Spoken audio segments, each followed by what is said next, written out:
বিশ্বকাপের মঞ্চে ব্রাজিল মানেই অন্যরকম এক আবেগ। ব্রাজিল এমন এক দল যার নাম শুনলেই চোখের সামনে ভেসে ওঠে জাদুকরী ড্রিবলিং, অসাধারণ গোল এবং আক্রমণাত্মক ফুটবলের এক অনন্য দর্শন। ফুটবল বিশ্বে বহুদিন ধরেই একটি কথা প্রচলিত আছে, বাকি পৃথিবী ডিফেন্স করতে শেখে আর ব্রাজিল জন্ম দেয় গোল করার শিল্পী। 2026 বিশ্বকাপকে সামনে রেখে সেই কথাটাই যেন আবারও সত্যি প্রমাণ করতে চলেছে সেলেসাওরা। নতুন কোচ কার্লো আনচেলত্তির অধীনে ব্রাজিল এমন একটি আক্রমণ ভাগ তৈরি করেছে যা নিয়ে ইতোমধ্যে শুরু হয়েছে ব্যাপক আলোচনা। ইউরোপের শীর্ষ লিগে নিজেদের প্রমাণ করা একাধিক তারকা এখন একই দলে। ফলে প্রশ্ন উঠছে, 2026 বিশ্বকাপে কি আবারও সবচেয়ে ভয়ঙ্কর আক্রমণ ভাগ নিয়ে মাঠে নামবে ব্রাজিল? এই আক্রমণের অন্যতম বড় অস্ত্র ভিনিসিয়াস জুনিয়র। গত কয়েক বছরে রিয়াল মাদ্রিদের হয়ে তিনি নিজেকে বিশ্বের অন্যতম সেরা উইঙ্গার হিসেবে প্রতিষ্ঠিত করেছেন। তার গতি, ড্রিবলিং দক্ষতা এবং বড় ম্যাচে পার্থক্য গড়ে দেওয়ার ক্ষমতা তাকে ব্রাজিলের আক্রমণের অবিচ্ছেদ্য অংশে পরিণত করেছে। প্রতিপক্ষের ডিফেন্ডারদের জন্য ভিনিসিয়াসকে সামলানো সবসময় বড় চ্যালেঞ্জ। অন্যদিকে ডান প্রান্তে আছেন রাফিনিয়া। বার্সেলোনার জার্সিতে সাম্প্রতিক মৌসুমে তিনি দুর্দান্ত ছন্দে ছিলেন। গোল, অ্যাসিস্ট এবং আক্রমণ ভাগে অবিরাম চাপ সৃষ্টি করার ক্ষমতা তাকে ব্রাজিলের অন্যতম নির্ভরযোগ্য অস্ত্রে পরিণত করেছে। অনেকের মতে ক্যারিয়ারের সেরা সময় পার করছেন এই উইঙ্গার। তবে সবচেয়ে বড় আলোচনার কেন্দ্রবিন্দুতে রয়েছেন একজনই, নেইমার জুনিয়র। ইনজুরির কারণে দীর্ঘ সময় মাঠের বাইরে থাকার পর তার জাতীয় দলে ফেরা নিয়ে ছিল নানা প্রশ্ন।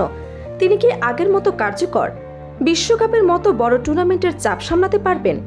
এসব প্রশ্নের উত্তরই দেবে সময়। তবে একটি বিষয় নিশ্চিত, নেইমার মাঠে থাকলে ব্রাজিলের আক্রমণ ভাগে এমন এক সৃজনশীলতা যোগ হয় যা খুব কম খেলোয়াড়ই দিতে পারেন। নেইমারের অভিজ্ঞতা এবং ম্যাচের গতিপথ বদলে দেওয়ার ক্ষমতার উপর পূর্ণ আস্থা রেখেছেন কার্লো আনচেলত্তি। আর সেই কারণেই তরুণ এবং প্রতিভাবান কয়েকজন খেলোয়াড়কে পেছনে ফেলে দলে জায়গা পেয়েছেন তিনি। এদিকে ভবিষ্যতের তারকা হিসেবে আলোচনায় রয়েছে ক্রোন্দিক। অল্প বয়সে তিনি দেখিয়েছেন অসাধারণ প্রতিভার ঝলক। শক্তি, গতি এবং গোল করার প্রবল ক্ষুধা তাকে অন্যদের থেকে আলাদা করে।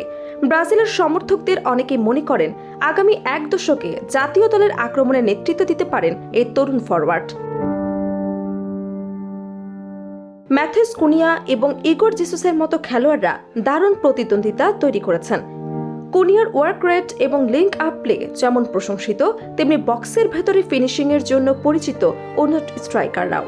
ফলে ব্রাজিলের আক্রমণ ভাগে এখনো রয়েছে বৈচিত্র্য, গভীরতা এবং প্রতিযোগিতা। বিশেষজ্ঞদের মতে এই আক্রমণ ভাগের সবচেয়ে বড় শক্তি হল বহুমুখিতা।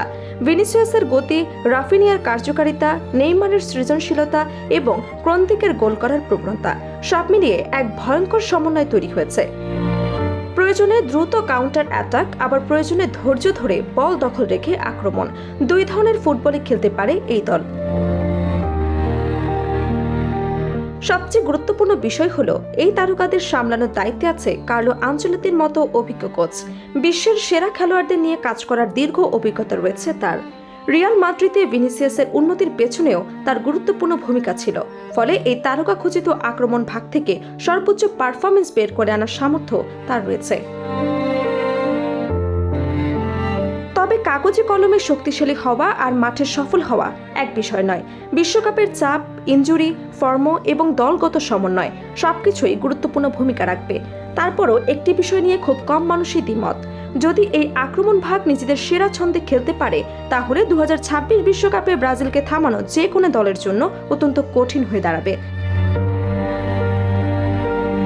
এখন দেখার বিষয় কার্লো আনচেলত্তির নেতৃত্বে এই তারকা খচিত আক্রমণ ভাগ বিশ্বকাপের মঞ্চে কতটা ঝড় তুলতে পারে। কারণ ইতিহাস বলছে, যখন ব্রাজিলের আক্রমণ ভাগ জ্বলে ওঠে তখন পুরো ফুটবল বিশ্বই তা উপভোগ করে।